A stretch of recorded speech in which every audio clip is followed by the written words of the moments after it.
Eu dizia ao chamar o João Pedro para conversar com a gente que o Walter Delgatti, hacker, sabe que não tem faculdade de hacker, né? Não tem reconhecimento profissional. Você vai no Ministério do Trabalho e diz, qual é a sua profissão? Hacker? Não tem.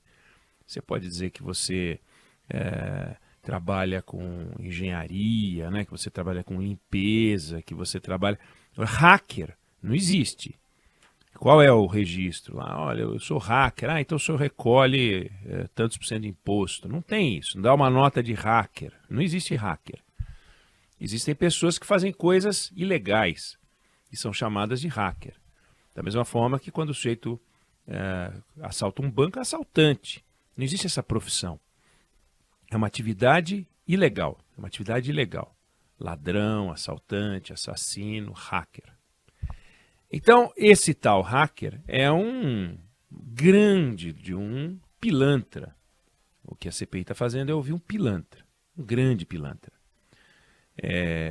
Como eu disse, ele foi preso por falsidade ideológica, ele fingia que ele era um delegado, andava com uma arma falsa, e aí prenderam o cara, descobriram que ele não era delegado coisa nenhuma. Delegado é profissão.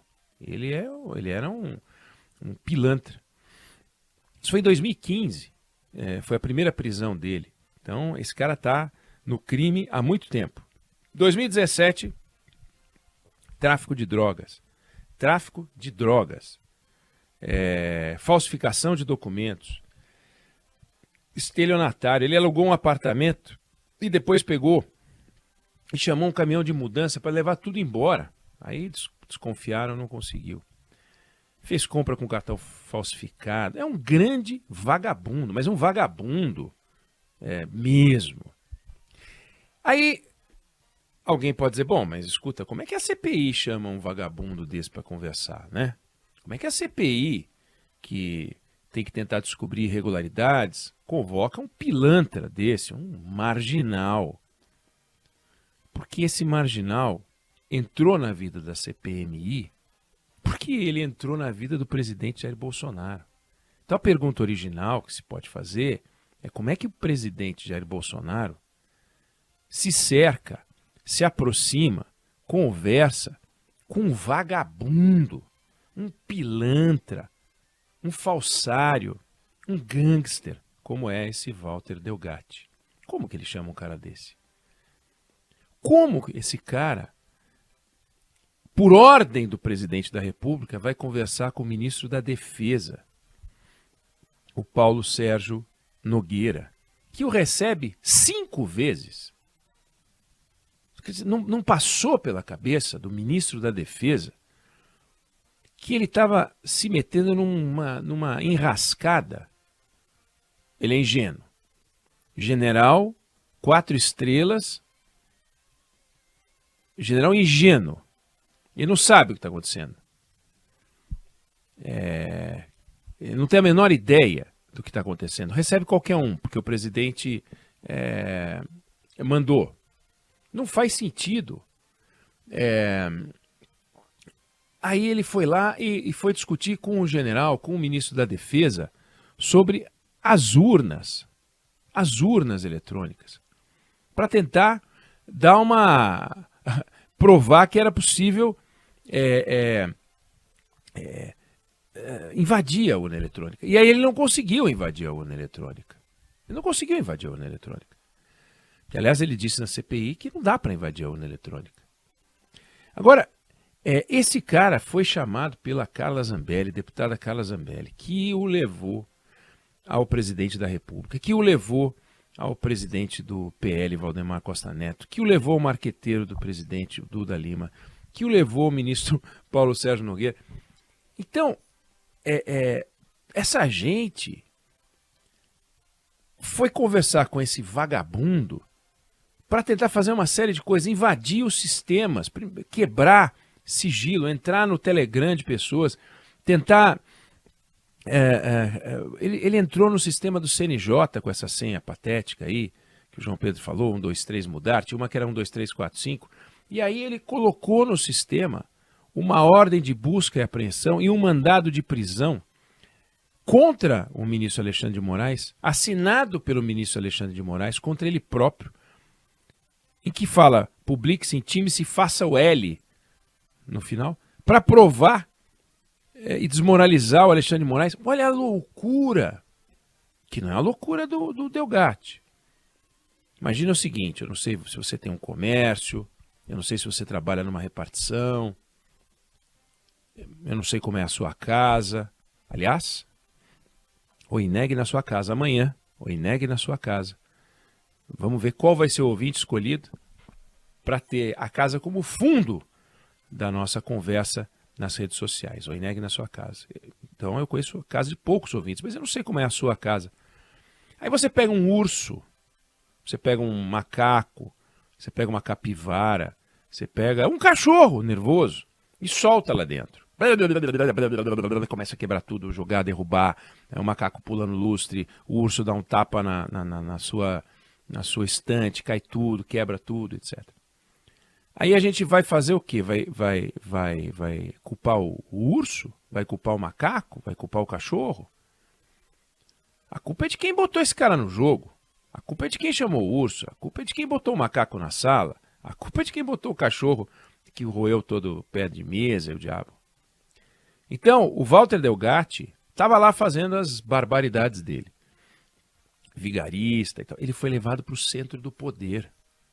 O presidente da República, Jair Bolsonaro, colocou um vagabundo no centro do poder para ajudá-lo a discutir possibilidades de desmoralização do sistema eleitoral, para discutir com ele possibilidade de tornar o processo eleitoral nervoso e, eventualmente, sabe-se lá, criar uma crise no Brasil, uma crise institucional, com esse vagabundo.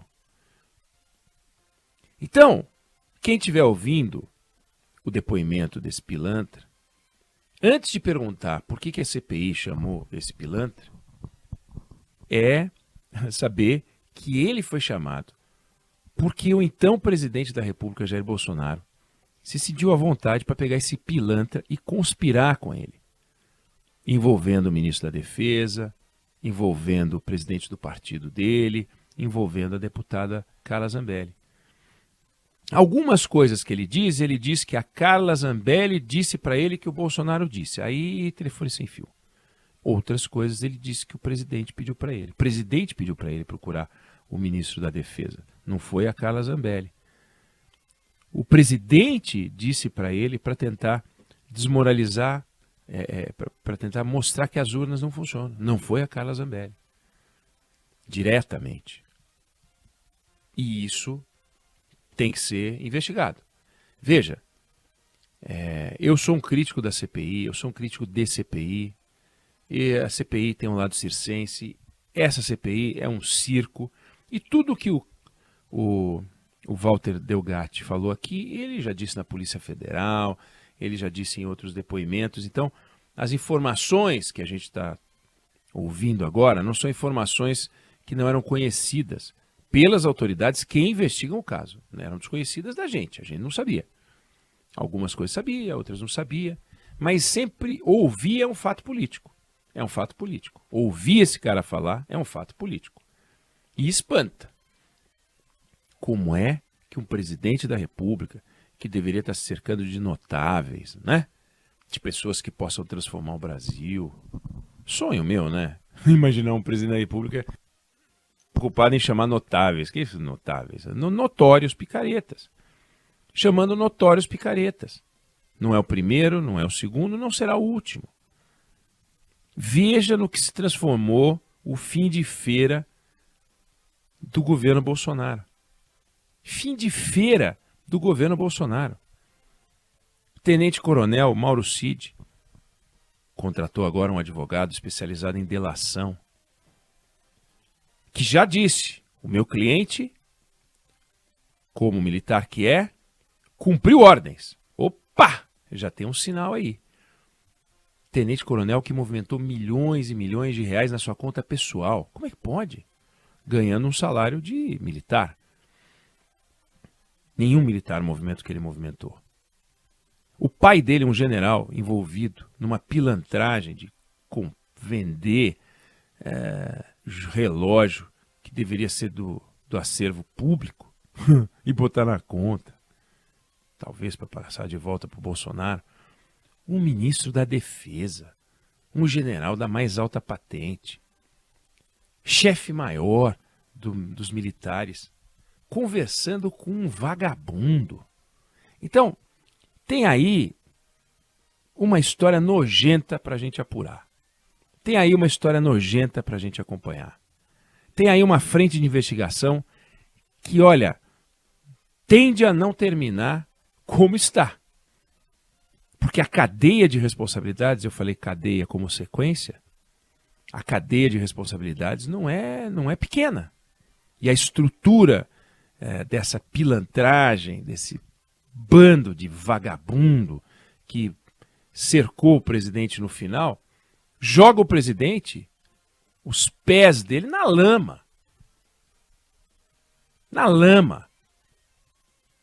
Tentar desmoralizar o sistema eleitoral, tentar desmoralizar ministro do Supremo Tribunal Federal, com todas as críticas que a gente deve fazer ao Supremo Tribunal Federal, ao Alexandre de Moraes e a todas as instituições que merecem fazer uma reflexão sobre o caminho que está seguindo. Agora, isso não autoriza ninguém a tentar invadir o sistema e fazer invadir um sistema. Bandido da pior espécie. Então, a existência desse cara no eixo do poder é um nojo, é a desmoralização total para Jair Bolsonaro. Tem que explicar, mas tem que explicar muita coisa. Ficou muito feio, porque, sabe, ele se apequenou. Não, isso é uma campanha petista. Olha, o PT já se apequenou pra caramba.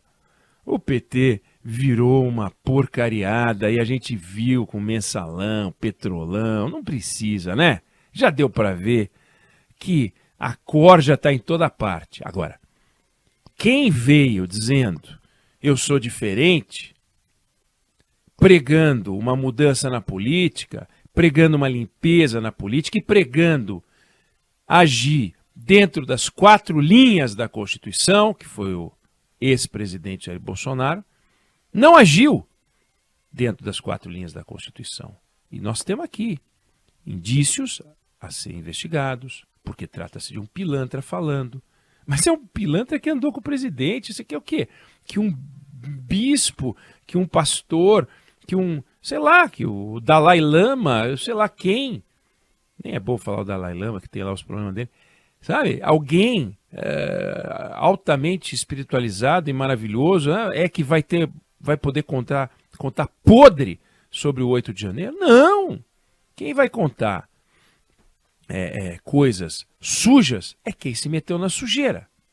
Porque senão não seria preso, senão não seria investigado. Não, camarada que está em elevação espiritual, esse cara está ali, não vai participar de nenhuma pilantragem. Então, só pilantra fala de pilantragem. Então, desqualificar um pilantra porque ele é pilantra para descobrir o crime, não. Desqualificar o pilantra para conviver, sim. E o presidente Jair Bolsonaro conviveu. E aproveitou e tentou o que pôde com esse vagabundo. Vamos acompanhar as investigações. João Pedro entra a qualquer momento. Eu não sei se você concorda ou discorda, mas essa é a opinião que eu tenho sobre o assunto.